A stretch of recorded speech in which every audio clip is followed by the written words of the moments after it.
We're just going to sub these two. Yeah. John, Come on over. I'll get over. good. I'm going to go after Johnson. Yes, I'm ready. Hello, everyone. Thank you so much for being here. I'm Mike Johnson, the mayor of Denver. Denver, like many cities in America, is a vibrant, thriving city full of generous folks who want to see everyone succeed. We are also a city right now that is facing a humanitarian crisis and a fiscal crisis unlike anything we've seen in the last 25 years. And that is a result of what we know is the ongoing influx of migrant arrivals who are seeking asylum in America and the system that is not adequately helping them succeed. I'll tell you what that looks like right now. That looks like a woman that I spoke with in Colorado who was a police officer in Venezuela and was asked to tear gas a room full of children and elderly people and refused to do that. And so they sent military police to her house in the middle of the night to try to kill her and her kids and her family. They instead fled, made a 3,000-mile walk to the United States of America, arrive at the border, get sent on a bus to Denver, and are now looking for work in a place where they have a 6-year wait for a court date to be able to get an asylum claim heard. They don't have work authorization right now to support themselves. They don't have the federal support they need to be able to have resources to help them integrate successfully into their new lives in Denver. That is what we know isn't working. What we do know actually is there a clear path here to what does work.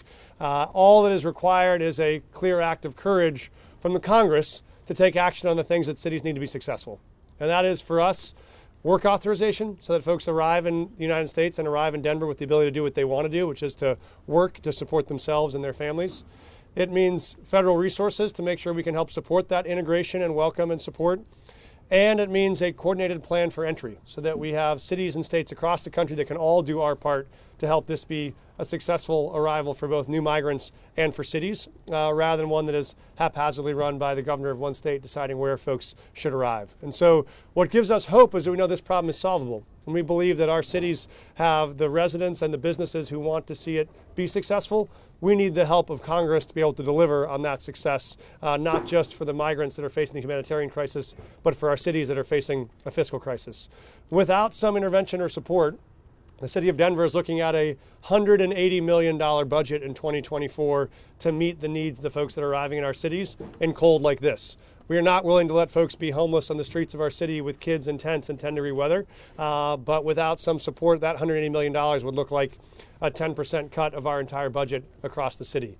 That's both not sustainable for our city, it's not sustainable for our newcomers, it's not sustainable for our taxpayers. And so that is why we are delighted to be here today with our delegation who has worked so hard to support us on making sure that we can get bipartisan support out of Congress to take on this challenge and we think deliver a humanitarian solution that would give us the right to work, federal support, and a coordinated plan for entry. And with that, we know the citizens of Denver can do their part to welcome our folks that are new arrivals. So with that, I would be delighted to introduce and hand it over to a man who knows exactly what it means to run the city of Denver and to help run the city of Washington, D.C., Mayor, Governor, Senator John Hickenlooper.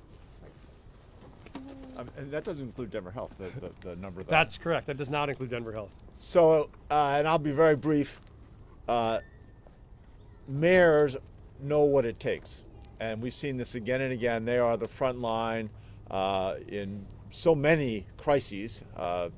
Look at what happened in COVID, but with immigration, they're right back on that front line. And once again, they are creating the solutions and really looking at the structures, working together. Mayor Johnson has been talking to mayors in other interior cities, saying that we recognize we all have to share responsibility and share the burden. But we got to work together and make sure we have a system. And as he just described, that system is not a mystery. We know what we need. We need the resources to do it. And we have to make sure that any final compromise around the border negotiations taking place right now includes the resources to deliver that structure that every city in this country needs. And I think he's made a great first step here. The guy's been mayor less than half a year, and he's already leading mayors around the country and making sure that they're orchestrating their efforts so they can get the best results. And I think ultimately we see that we need comprehensive immigration reform, but in the process of working towards that, we have to take care of the people that have come here and make sure that they are housed and fed humanely, that there is a process that can address the specifics of their issues and resolve them much more rapidly than what we've been doing. And with that, can I turn it over to Senator Bennet? You sure can. So my younger but more experienced mentor in the United States, Senator Michael Bennet. Thank you for that excellent introduction. Go do what you need to do. Yeah. Okay. Hey, John. John, let me mentor you by telling you that way you won't run into the snow when you walk. There. I'll just to make you look good, I'll follow exactly. See, there was good. It was not a mandate. It was a suggestion. But I want to thank my colleague, Senator Hickenlooper, the former mayor of Denver, former governor, for being here today. And thank you, Mayor Johnston, for being here today to raise the concerns of all of our constituents and to be joined by these members of Congress as well.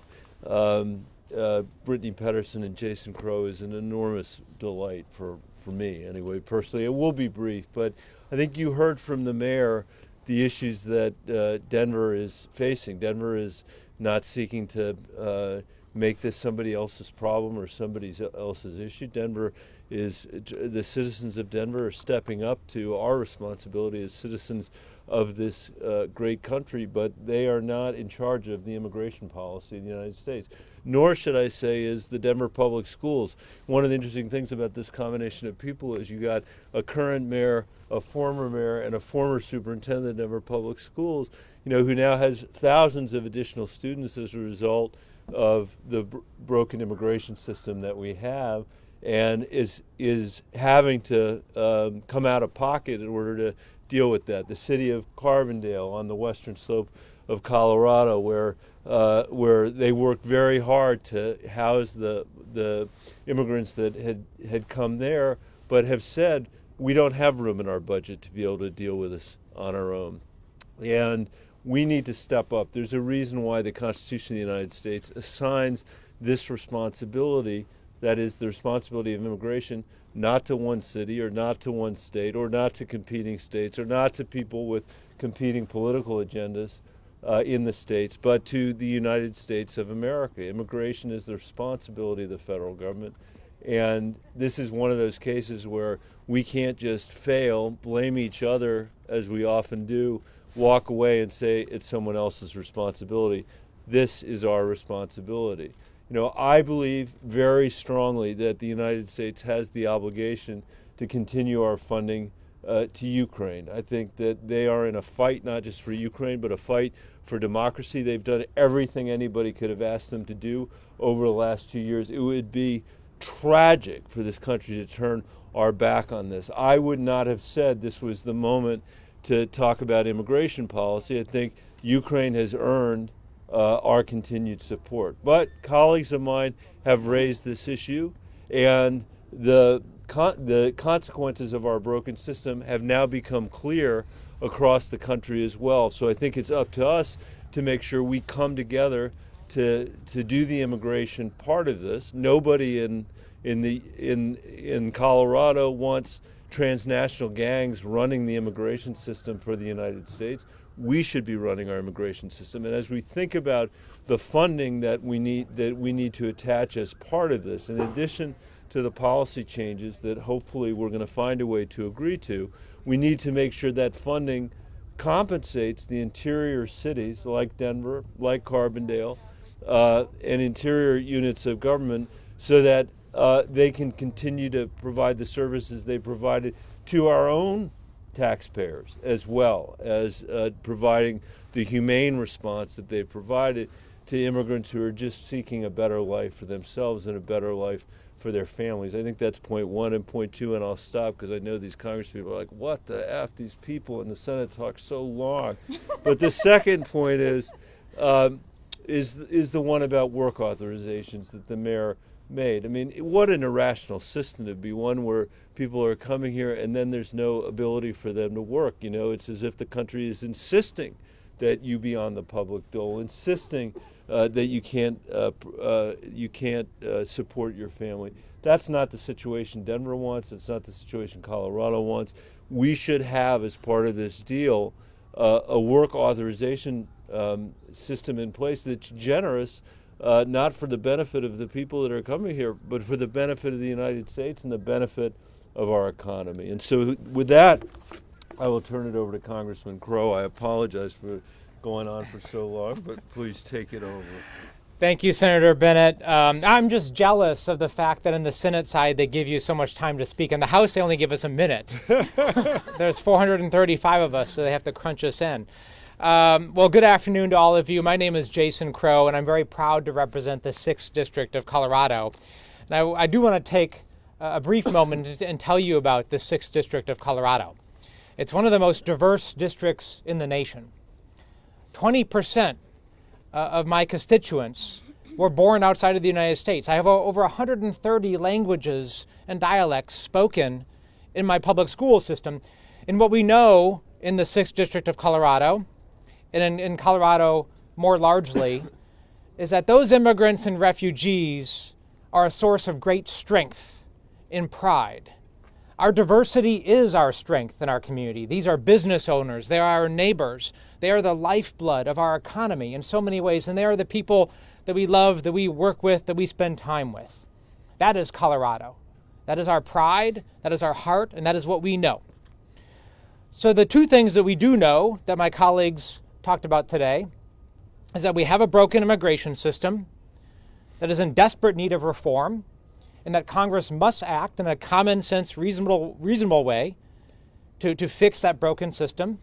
And I'm standing here with my colleagues who are working very hard in good faith to do so. The second thing we know is that in Colorado, we do not allow people to go hungry and starve and freeze on our streets who need our help. And that's why we're here today. And I was very proud to join with all my colleagues, led by Senators Bennet and Hickenlooper, to send a letter to FEMA asking for more emergency help, because our cities, Mayor Johnston and others, who are doing incredible work to stand in the breach, to make sure that these families who are seeking refuge don't starve and don't freeze. They need our help. And that is our fundamental role, me and Representative Pedersen on the House side, working with our senators to make sure we get the resources for our cities, for our counties, and for the state of Colorado to make sure that we can fulfill our obligation, our moral obligation, to get that job done. I'm very proud to be here. So with that, I'm going to turn it over to my wonderful colleague, Brittany Pedersen, also from Colorado. Thank you. Hi, everybody. My name is Brittany Pedersen. I represent the 7th Congressional District, which is just to the west of Denver. And this is an issue that is hitting communities, not just in Denver, but it's also coming to my community and across Colorado and the nation. This is a really important discussion because it's highlighting the local impact and a mayor who is stepping up to lead, to take care of people, but also call on the federal government to do what we are supposed to do and do our jobs.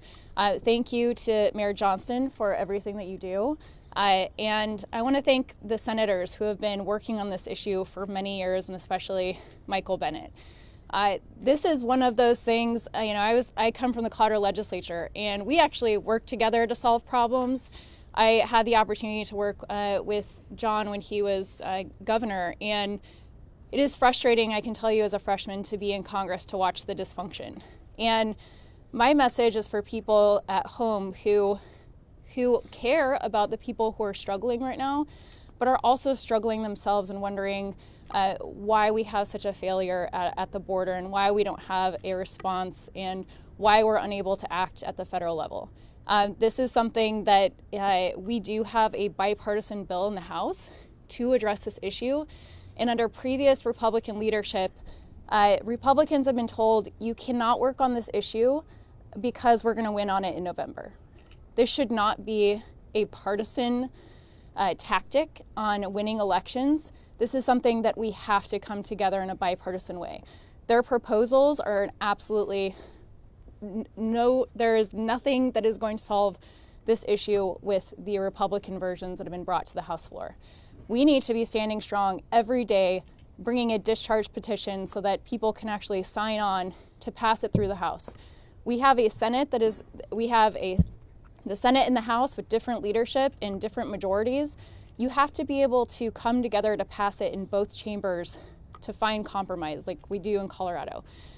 When I think about the individual stories that I'm hearing, it breaks my heart. There was a woman who had just had a newborn and was on the streets. We were trying to track down where she was to try to get her the support and help that she needs. But we are leaving people without the resources and support they need in a desperate situation. But we have to recognize that our asylum system is in desperate need of being revamped. I compare what's happening at the border with a healthcare system that doesn't exist except showing up at the emergency room. There are no options for people. They can't apply to work here. We have to take it off of the border with regional application processes. Biden has called and asked for support on the judicial response so that we actually have funding so they can process these quicker. So we can move people off of the border, actually get them approve their asylum process and also get them work permits. One thing that I talk about often, I'm on the Financial Services Committee and I have the opportunity to meet with CEOs of Fortune 500 companies. And they say the number one thing that we could do to address inflation is address our immigration system, actually provide legal pathways for people to work here. So the fact that we're unable to come together to actually set up a system at the border that works for people in a humane way and also meet our economic need now and our future economic needs with the workers that we need. In Colorado, we have 2 job openings for every person looking, whether it's agriculture, restaurants, nursing homes. We are in desperate need of workers. So this can be something that we can actually help people succeed, address the rising costs, and actually treat people in a humane way. So I want to thank the leadership that's up here today. We're actually trying to work across the aisle to solve problems. So for all of you at home that don't think that that's possible here in Congress, we have great representation in Colorado that I'm very proud of. Thank you. And now, Mayor Johnston. I think we'll take Yeah, questions. Thanks so much. I'm Emily Jacobs with the Washington Examiner. Senator Bennet, since you've been involved in the talks on the border deal, are you concerned that there's a likelihood that work visas are not going to be a part of the final package? Thank you. I believe they have to be part of the final package. I think it's critical that they be part of the final package. And in my view, it shouldn't just be about people that are coming right now. There are people that have been working in our fields picking fruit and vegetables. There are people that have been working in restaurants. There are people that have, in the United States for decades in Colorado that have been doing it without work permits. I think this would be an opportunity for us to say to people that have contributed mightily to our economy that we should acknowledge that fact for our own sake by providing work permits. So I hope very much it will be part of the final deal. Yeah. Stephen Groves with the AP. You were a part of the 2013 Gang of Eight, and you can kind of see a similar political dynamic developing, where Democratic-controlled Senate passes a bipartisan deal, Republican-controlled House receives that, and Republican Speaker. It's very questionable if they'll bring it to the floor. Are you worried about that dynamic in terms of getting something finally passed, and what do you think is causing that? I'm deeply worried about that. I think 2013 actually is quite instructive. I mean, we passed a bill here that would have solved a lot of the nation's problems. It had a pathway to citizenship for the 11 million people. It had the most progressive DREAM Act that had ever been written. It had $40 billion of border security. People forget that, but that's far more money than Donald Trump ever spent, on his wall. But it was 21st century technology that would have allowed us to see every inch of the border. It had broad bipartisan support here, and had it gone over, sorry, got directionally challenged, had it gone over there and had the House been able to work its will on that legislation, it would have passed. And the challenges that we're facing today, we wouldn't be challenged by. The economic benefits we would have from immigration, I think, would be extraordinary. And the reason it didn't pass the House is it never had a vote in the House, and the Tea Party, the so-called Freedom Caucus, had the opportunity to just veto the legislation. And what I would say to Speaker the Speaker is, please don't do that. You know, he's been Speaker for a short period of time. I think he's shown an ability already to work with the other side in ways that his predecessor may not have been able to, and I think that's to the benefit of the country and to the good of the country. So we cannot, it would be undemocratic of us to allow another minority to veto legislation that's actually supported by the majority, and I don't think we can let that happen for the sake of the country. Can I comment on the House? Sure. I'm going to comment on the House dynamics here because they're pretty simple, but they're pretty challenging, right? And I'm not going to say anything that many of you don't know, but the simple fact of the matter is you have a small number of largely House Freedom Caucus members that are holding the entire House of Representatives hostage. And this is largely a consequence of the rules package that was negotiated at the beginning of this Congress by then Speaker McCarthy to become the Speaker, that allows any one member to call a motion to vacate to oust the Speaker. And with a very large, very small majority, that gives this group, frankly, of legislative terrorists, I call them, the ability to hold the entire body hostage. When a vast majority of common sense, reasonable people on both sides want to fix this. So what I think we need to do, because there's two important things here. We have the future of the free world riding on our support for Ukraine, and I'm not hyperbolic in saying that. Our national security, the security of the world, rests on our ability to go the distance and to support our brothers and sisters in Ukraine to fight and win. And our ability to address one of the most deeply intractable policy problems and crises we have faced for a very long time in our border and immigration system. So we can fix two of these if we have political courage and if we're willing to make a deal. And I think we can go to Speaker Johnson and say, you know, we understand the challenges that you're facing, but let's come together, let's see what we can do to provide some buffer to you to make a deal and maybe some element of protection to get this done, because if we do, it could be incredible for our country in a very positive way. Caitlin? Hi, Caitlin Kim, Colorado Public Radio. This is a question for all of you. I'm just curious, just sort of given the numbers that you're seeing in Denver, in Colorado in general, and states across the nation, has this sort of challenged how you guys view immigration at all, just given the resources it's been taking at the state and local level?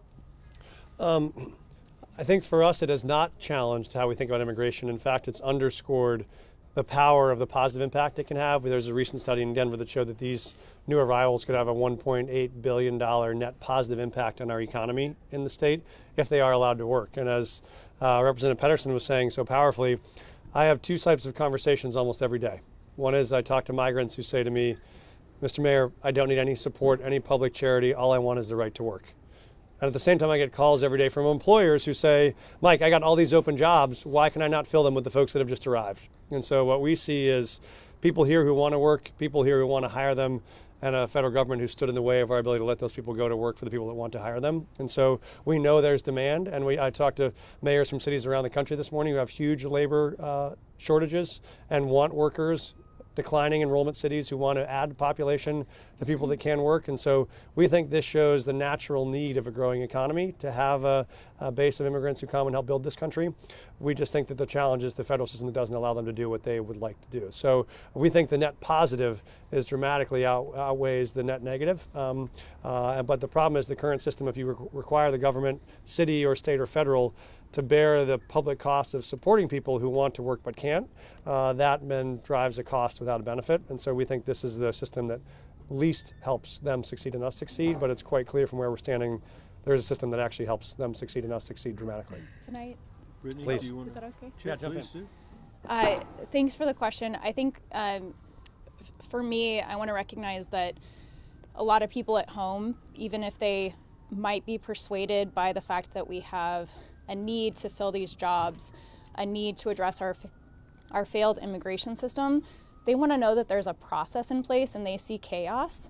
And I just want to recognize, because of decades of failure of inaction, that lots of people are showing up from different backgrounds and different needs at the border because we create no other opportunities. So I think that the American public want to know that we have a safe border, that we're investing in those technologies, that we have a process in place that's triggered by economic need, and that we're only taking in people who are actually qualified based under our asylum laws to come into the system, and that it's happening quickly. So I think that we can come together in a humane way and also recognize what is happening right now is not working. You want to add anything? You know, I would just add that I think that that the worst thing that could happen would be that the chaos at the border creates a politics in the United States that's anti-immigrant. That would be a terrible outcome, you know, and I think you're hearing from all of us, absolutely not. This has not changed the way we think about immigration. What it has confirmed is that having a broken immigration system is not in the interest of the United States of America. When you think about the fact that you look at our economic growth as a nation over the last 100 years or so, we've had on average 3% every year. 2% of that has been organic. 1% of that has been immigration. Jason's district would look completely different in terms of its economy if we didn't have immigration. Our state would as well, our country would as well, but we need, as Brittany said, a system that actually works. And by the way, to come back to the last question again, Speaker Boehner, for whom I had a lot of respect, he wrote in his book that the biggest regret he had as Speaker was not allowing that immigration bill to get to the floor. And I think it's because he understands the seriousness of it. And in the end, the importance of our solving this very difficult political problem, that hasn't changed. And that's another reason why I hope we don't repeat 2013. Last question. We'll take two more. And yep. We listen to the boss. Senator, on the just briefly on the CR, in terms of funding for Ukraine, do you plan to put a hold on the CR because the funding for Ukraine is not in there, or is the commitment from Senator Schumer enough to allow you to let that move forward later today? The commitment is enough. I mean, I think we've made some progress in terms of the negotiation. I'm glad that when we left, Speaker McConnell, Leader McConnell and Leader Schumer issued another statement together talking about how important this was because of the hold that we had put on the FAA back then. So I'm going to continue to use all means that are available to me to make sure that we continue to narrow the field, that we get to an agreement, and in the end that we fund Ukraine. We cannot fail on this. We cannot fail on this. But I think we all should keep working over the weekend to try to get it done. Yes. Senator Theo Meyer with the Washington Post. The mayor has mentioned two other things that he is seeking. One, money from the federal government to help cover these costs, and two, some sort of plan to keep, Governor Abbott from just busing, migrants straight for Denver, some sort of more comprehensive plan. Do you expect either of those elements to be included in a potential border Ukraine deal? I think that the first issue I think would be critical. I mean, the Biden administration put $14 billion on the table. That's more money than was included in the supplemental, or has been included in the supplemental for Israel. It is a substantial amount of money.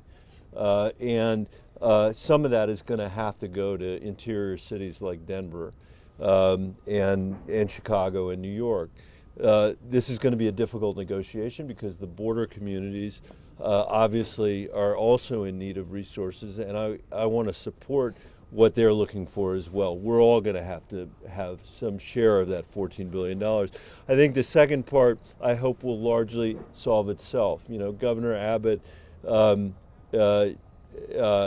me say it this way. I think that if we have a national immigration policy in place, and the states and cities are not left to have to solve these issues on their own, and we have a rational system in place, I would expect that to relieve the burden in ways across the country that can allow us to get back to solving the other issues that we need to solve, including healthcare and education, all the other things that the people we work for expect us to be working on.